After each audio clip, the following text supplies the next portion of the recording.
Jai Shri Krishna. So today is a Tuesday and moon is in Uttara Bhadrapada Nakshatra. I had started recording this and I didn't get a chance to put it earlier, upload it in YouTube, but I had recorded when Jupiter and Venus is in Cancer.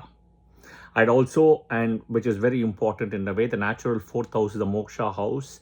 You got Saturn in Pisces and Moon in Revati Nakshatra, and Moon is in Uttara Bhadrapada Nakshatra. So very important, right? Very important today, and Moon Uttara Bhadrapada Nakshatra is an extremely divine nakshatra, even though it's a Saturn nakshatra, but it's very divine and a blessed nakshatra. And because in a way Saturn is with karma, Jupiter is with dharma, and Saturn is in a Jupiter Rashi, Moon is in a Jupiter Rashi, and there is a Parivardhana in transit happening between Moon and Jupiter, right? And both the gurus are in the Lagna. So today I'm going to do all about Dharma, right? Dharma. Dharma is what is written in our books, okay? Vedas and Puranas. See, please understand, I want to give disclaimers. My information, what I'm typically putting is not mostly from online. AI, don't go there. I go read the Vedas and Puranas. I've been reading them for a long time. And once I read it, I connect with astrology and then I decode it from the way I understood astrology and the Vedas and the Puranas. And all my blessings are coming from my deity and my guru. Okay, so I'm in a way thankful for it as well. Okay, so don't try to use Google AI and stuff to validate things. If you're going to come and do that, I'm sorry, I'll have to push it aside, because this information, everything is coming from the Vedas and Puranas. Okay, my guru always taught me one thing: if you want an apple, go for the tree, right? Not for the market or the bin or the barrel. Go for the tree. Okay, so apple, tree, that's where you get it. Information, knowledge you get from the Vedas and Puranas, not from Google and AI. Okay, all right. I have also published earlier a video on Dana and Dharma and the 10 types of Dana donations also. Please watch that. This one is going to break a little bit on Dharma in the Vamana avatar. I already mentioned it one of the videos about Dana and Dharma. Vamana, right, who comes in, Vishnu comes in the form of Brihaspati, using Brihaspati energy as Vamana, and kind of adopted to Kashyapa and Aditi in a way, and encounters in a way, had a very good encounter with Mahabali and Shukracharya, and Mahabali's son, whose name is multiple Bhana, Virochana, Namichi, whatever you want to call it, right? They're doing the Ashwamedha Yajna to get the Devendra position. So the point is that is the actual avatar where Vishnu teaches to not only Mahabali, right, and to the whole world, including Mahabali's son, the difference between Dana and Dharma. Now, I've spoken a lot about Dana, Dharma, and the 10 types of donations and etc. Watch that video. Yeah, this is going to go deep into Dharma. Okay, not about Dana here. Okay, and in Vedic astrology, there are two things, right? If you want your karma to change, you have to do Dharma. First thing. Second thing is you have to influence other people's karma, right? If your Dharma has to change, or if your karma has to change. Let me put it this way. If your karma has to change, you have to influence other people's karma positively. If your karma has to change, the other option is do Dharma. Right? That is one of the reasons the number one yoga is the Dharma Karma Adhipati Yoga in Vedic astrology. Yeah, Dharma Karma Adhipati Yoga. Okay, so we are going to touch about the two types of Dharma. The first Dharma speaks about the Dharma performed by materials and matter. Okay, matter, materials. What does it mean, right? This is where you do a performance like a Homa, Yajna, prayers, puja, fasting, right? Daily, weekly, monthly, whatever it is, yearly, etc. Right? This is the thing, right? This is number one. The second type is the Dharma performed by indulging in physical activities. Like examples, pilgrimage of holy places, okay? Jyotirlingas, right? The 108 Divya Desams, all of it, okay? I've also published a video about all the nakshatra associated with each of the temple, why there is a nakshatra connection, and if you visit on that nakshatra day, right, you will see the biggest change, and use your Janma Nakshatra energy, moon nakshatra, your moon energy, your moon Janma Nakshatra energy. Find all the temples which are built around your moon Janma Nakshatra energy, and then go to that temple on when moon is at the same Janma Nakshatra, when moon is with strength. See what happens, miracles will happen. Yeah, miracles will happen. Believe it, believe me, see what happens. Okay? Every temple in India in those days built by the Chera, Choyas, Pandyas, right? Whoever you want to call it, is built around using moon and moon nakshatra. So everywhere you have to go and understand that, right? You go to Srirangam temple, Revati nakshatra, moon at Revati. Go to a Tirupati temple, moon at Shravana nakshatra. Go down to the temple where we have Lakshmi, right? Padmavati, Tiruchannur, that is moon in Uttarashada. Go to the Varadaraja Perumal temple, the one standing near Kanchipuram, right? I don't know whether it's Kanchipuram or Kumbakonam also. I always get confused with the two cases. That is moon in Jyeshta Nakshatra. Okay, I get confused, to be honest, the difference, but I think it is Kanchipuram only. I always get confused between Kanchipuram and Kumbakonam. That's just me. So, okay, so understand that, okay, what I explained. If you're not clear, watch the video second time or watch it slowly, okay? This is the best I can do, all right?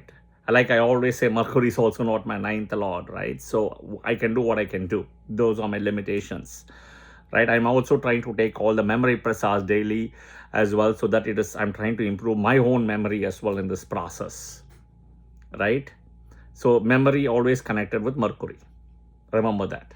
I did a video about dementia as well, the moon and Mercury. Okay, coming back, the second point, the dharma performed by indulging in physical activities. Okay, there would be pilgrimage of holy places, like we spoke about Jyotirlinga, Divya Desam, etc. Doing volunteer freelancing at temple, ashram, hospital, children, etc. Right, children, childcare, daycare, special needs, all those things. Blood banks, right? Volunteers. You can give blood or you can be a volunteer in the blood bank place. Third is feeding the homeless people. Okay? Feeding the homeless people, feeding poor people, right? Not your friends and family. Yeah? Please understand that. Giving clothes to poor people, homeless people, etc. This is the most important thing. Okay? So I broke down the two. There's a very interesting part in Daksha Yajna. I'll soon start doing the Daksha Yajna series. But there's a very important story where Shiva says at the last of the Daksha Yajna that eventually Daksha recognizes what he's done is wrong, right? And he bows down to Shiva with humility and his ego is shattered. That is where Shiva says that just alone by doing a puja and a prayer, right, I would not have revived you, because of your humbleness and humility, and you killed your ego, right? So this is very important to understand. Yajna, right? Homa, yajna, rituals, all are good, but they're not going to move the needle, right? Understand this. I also did about, the Vaikunta, the 4 doors. Go and watch that. You will get the connection. Okay? So don't fall into the trap if an astrologist says, I'll keep on doing pujas for you and stuff, everything will change. It won't. It won't. Okay? Do remember this. That is why dharma is important. And you have to change other people's karma or a cow's karma for your karma to change. You have to do dharma. Right? Otherwise, your karma won't change if you cannot influence other people's karma positively. All right. Then, in terms of dharma, there is something called the Agni Yagya. Okay. Now, I'm just want to cover Agni Yagya. There is something called also Pancha Maha Yagya, the 5 great sacrifices. I'm not even going to come to that, but I'll just touch right now little bit of Agni Yagya, and at some point I'll do a separate video on the Pancha Maha Yagya, the 5 great sacrifices. Okay. So Agni Yagya is nothing, it's also like Agni Yagya, Brahma Yagya, Guru Puja, right? That is what they called. So here, how do we break down is, step one, you perform the Havan by offering matters and materials into the sacred life, which is called Agni Yagna. That is what they invoke Agni, right? Om Agni Swaha, Om Varuna Swaha, Om Indra Swaha, Om Brihaspati Swaha, that sloka they chatter, right? Okay.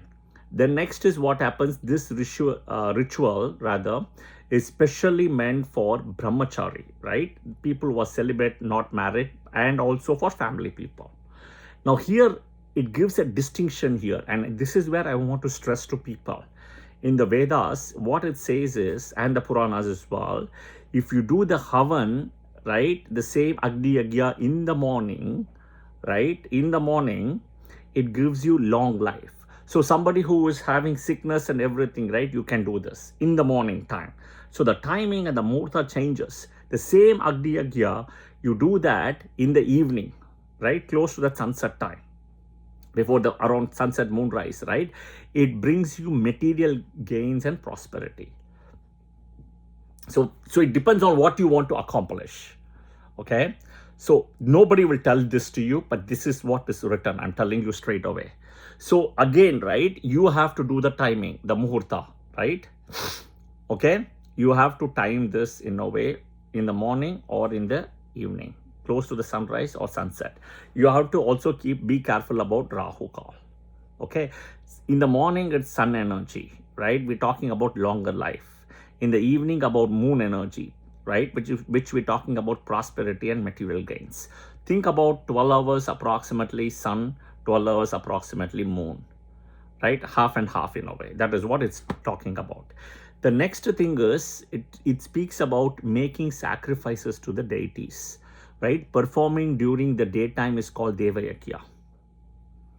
In those days, they used to do what is called Bali, Narabali. In Mahabharata, it's very famous about, I've also done a video about the outcome of the war and Mahabharata and stuff. Go watch that. Okay, Narabali is a very famous thing. That is, again, in daytime it's called Deva Yagya. The third one is the daily Vedic rituals, Tarpana. Water offering for the Pitrus, Rishis, and Devas. Pitrus, your family, right? And I'll explain one video which are the nakshatras, when to do, and what does this mean, etc. Okay? The book says that a Brahman should perform Brahma Yajna with the help of study of the 4 Vedas. Okay, a Brahman. See, today's world, it's very difficult and it's nearly impossible to study the 4 Vedas. Okay? So, I will tell you a shortcut. Okay? Instead of reading the 4 Vedas, pray to the 2 people who are as strong as that, right? For the Vedas. Think about Ganpati going and taking the mango, going around Shiva and Parvati, right? Say this mantra itself when you form or when you do the special puja or the Brahma Yajna or any of the things, right? Om Vigneshwaraya Namaha 4 times. Vigneshwara is Ganapati, okay? Ganapati. You catch hold of Ganapati, perfect. Om Vigneshwaraya Namaha 4 times. Same thing, Vishwaksena. Om Vishwaksenaya Namaha 4 times. Right? Pray to them. That is equivalent to studying to the 4 Vedas. Where is it written? Who is saying it? Nowhere it is written. I'm saying it because I know this. Okay? That is why I'm saying it. Okay? Because you're not able to study as a Brahmin today. But as a Brahmin, it's very important to study that. So I am myself in that journey of studying, and I've been studying it for the last 4-5 years, the Vedas and Puranas itself. It's a long way. Studying is one thing, you have to understand it and you have to decode it and you have to teach it now. That is where the challenge is. Okay? On top of it, I don't have a very strong Mercury also, and Mercury is also not my 9th lord. Yeah, so that makes it a little bit more challenging. I have to put some effort. Yeah, multiple times. But it's okay. I enjoy what I do. Yeah? Okay. The one thing important in this whole process in Dharma, right? It speaks about one important thing directly, indirectly, explicitly, or whatever it is. Don't be judgmental.